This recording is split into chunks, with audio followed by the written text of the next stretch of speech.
There was a story in the news this week which at first glance seemed to belong in the well duh file. Venice is flooded. Yeah, we knew that. We've seen photos. But no, Venice was actually flooded. The canals burst their banks. The sidewalks disappeared. Water gushed into people's houses. And nothing else must have confused the heck out of the poor gondoliers.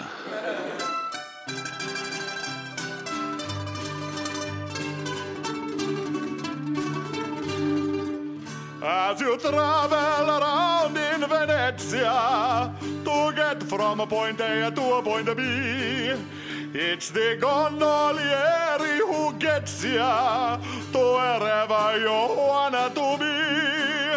Though we never get lost usually, today we may make a mistake.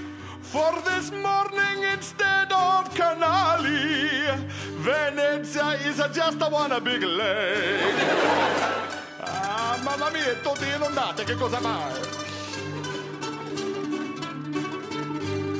It has caused much confusion as we try to navigate around here.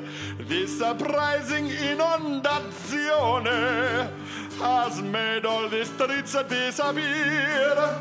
This weather is not to our liking. This wouldn't have happened in Rome. But there isn't no point in striking, 'cause we can't even find our way home. La, la, la, la, la, la, la, la, la, la, la, la, la, la, la, la, la, la, la,